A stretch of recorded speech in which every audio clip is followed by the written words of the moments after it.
Yeah, we get it. We're just a bunch of amateurs slapping together stock footage that sometimes vibes more with crypto bros than actual economic deep dives. The visuals might not always nail the landing, but stick around because the breakdown on economic growth versus job creation. It's legit gold, no cap. It'll actually help you make sense of why the economy feels like it's booming while your job hunt is a side quest. This isn't financial advice, folks, just some educational entertainment to chew on. Always do your own research or chat with a pro before making any moves. Ever wonder why headlines scream about a roaring economy, but your feed is full of people side hustling just to pay rent? That's the curiosity gap we're diving into today. Economic growth sounds like everyone's winning, but job creation, it's a whole different beast. Picture this: GDP shoots up, stocks are popping, but unemployment lingers like that one guest at a party who won't leave. Is growth supposed to trickle down to jobs, or is that just a myth? We're unpacking it all, no fluff. Let's set the stage. Economic growth is basically the economy's glow-up measured by GDP, which tracks the total value of goods and services produced. When it rises, it means businesses are making more, consumers are spending, and overall, things are expanding. But here's the sarcastic twist. Growth doesn't always mean jobs for the masses. Think of it like a party where the host is getting richer from the bar tabs, but the waitstaff is still underpaid and overworked.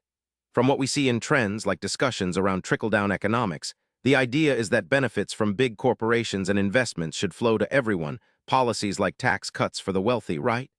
But critics point out it often stays at the top, leaving job creation uneven. In places like Philadelphia or even globally in spots like Nigeria post-COVID, growth opportunities pop up, but they're not evenly distributed. Infrastructure development can spark jobs in construction, tourism boosts hospitality gigs, but if the growth is tech-heavy, like with AI shaking up budgets and industries, suddenly sectors like manufacturing face labor shortages without the payoff. Diving deeper, understanding this split starts with how growth metrics ignore the human side. GDP counts output, not who benefits or how sustainable it is. For instance, creative destruction, that Nobel-level concept where old industries die so new ones rise, fuels long-term growth but can wipe out jobs in the short term. Sustained growth through innovation sounds dope, but if it's automation or AI, poof, jobs vanish faster than your data plan during a binge watch. And jobless recovery. That's when the economy rebounds after a downturn, GDP climbs, but employment lags. Why companies streamline with tech, squeezing more from fewer workers. It's like your group project where one person does all the work via AI tools, and everyone else gets a participation trophy. Except in real life, no trophy, just uncertainty. As we look at these rising charts symbolizing market highs, it's easy to forget the ground-level reality. Labor markets aren't just numbers, they're people navigating disparities.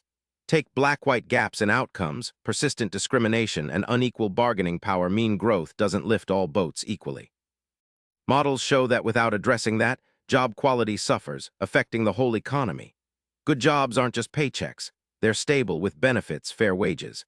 Boosting access means policies targeting small and medium enterprises, since SME finance directly ties to job creation. Reports highlight how funding these businesses creates more roles than giant core sometimes do. But in America's labor shortage, industries like retail or healthcare are screaming for workers, yet growth in tech or finance pulls talent away, leaving gaps. It's a mismatch. Growth in one area starves another. Shifting to that flat lay of calculators and graphs, it's the toolkit we use to dissect this. Quantifying growth versus jobs involves metrics like unemployment rates from monthly jobs reports. Those are huge because they signal health beyond GDP. A strong report might show hiring up, but if jobs are gig-style or low-wage, is it real progress? The informal economy plays in here too. Think street vendors or freelance hustles not captured in official stats. It's vital, especially in developing spots like India with its evolving middle class, where growth relies on these unseen workers. Understanding incentives in site selection, like why companies pick certain cities for factories, ties back. Tax breaks spur growth, but do they create local jobs or just executive perks? Now that quick animation of a graph climbing feels motivational, but let's keep it real. Economic trajectories aren't always up only. Hand-drawing that rising dollar line, it's a metaphor for how growth paths can diverge from labor outcomes. When investments pour in, like in infrastructure or tourism competitiveness, jobs follow construction crews, hotel staff. But if growth's driven by capital accumulation, like stacked coins representing savings and profits, it might mean more for investors than employees. Self-employment sounds empowering, dreams of being your own boss, but reality. It's often precarious with no safety net, as worker voices emphasize.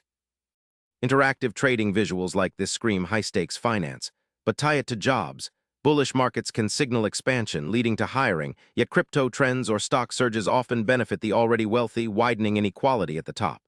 Pointing at those colorful charts, that's us interpreting stats growth up but employment flat. Dig into why. Maybe AI's potential effects are automating roles in impacted industries, creating a shortage elsewhere. Or health ties to growth and jobs. Pandemics like COVID rebuilt labor markets unevenly, with Nigeria focusing on new-gen opportunities, but scars remain. As we zoom into data tools layouts, remember this analysis isn't abstract. Practical takeaway. If you're job hunting, watch sectors like SMEs or infrastructure for openings, even if overall growth headlines dominate. Dual-screen stock analysis. It's monitoring those candlesticks, but for everyday folks, it's about how market rebounds translate to paychecks. Increasing charts on trading screens visualize expansion, yet relevant to jobs only if it spurs demand for workers. Professional desk analysis here underscores the seriousness, banking on data to predict trends. Growth through incentives, like site selection for businesses, can create clusters of jobs, but disparities persist if bargaining power's unequal. Currency bundles with keywords like capital and savings. That's the fuel for growth, but employment effects depend on how it's deployed, loans to small biz for hiring or hoarded in banks. Laptop graphs scrolling by give that futuristic vibe, but let's bridge. Even if it looks techy, it's about broader economy. Clear graph wallpapers are perfect for metrics showdown GDP versus unemployment.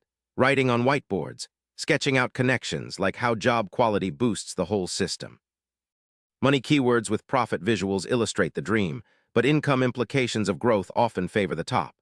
Stock charts being read intently, that's scanning for signals on job impacts. Stacked coins and bars communicate progress, but debates rage. Does savings growth lead to job creation or just more inequality? Crypto analysis on devices, yeah, it's niche, but blockchain trends could disrupt traditional jobs while creating new ones in tech. Investment coins piling up. Capital accumulation drives growth, but employment lags if it's not labor-intensive. Numbers changing rapidly feel chaotic, mirroring uncertain markets post-recovery. Looping back to currency illustrations, it's a reminder, growth and decline cycles affect jobs profoundly. Calculating reports by hand, meticulous work to understand trends. Stock screens with charts, macro indicators versus real employment.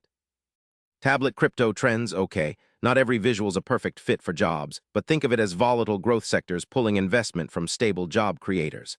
Analysis tools flat lay again, back to basics of assessment. Stop motion graph, fun way to see trajectories, but growth without jobs is like a party with no vibe. Drawing financial lines, contrasting paths.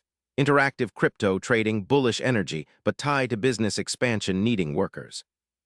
Pointing at charts, interpreting stats for all.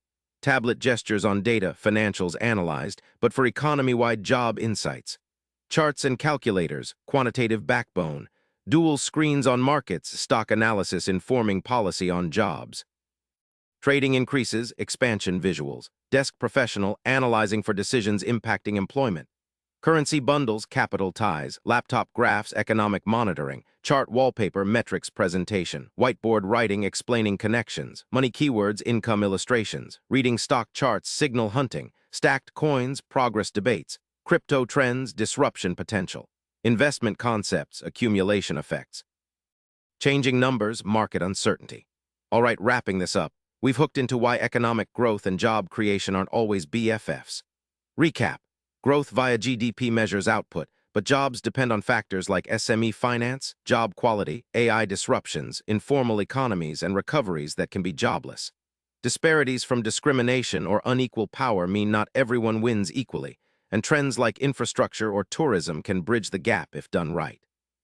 Practical takeaway: track monthly jobs reports, eye sectors with shortages, and push for policies boosting good jobs. It's how we make growth work for people, not just numbers. What do you think? Is trickle-down still a thing or time to rethink? Drop your thoughts below, like if this cleared up the confusion. Subscribe for more econ breakdowns without the jargon overload, and share with a friend who's tired of mismatched headlines. Peace.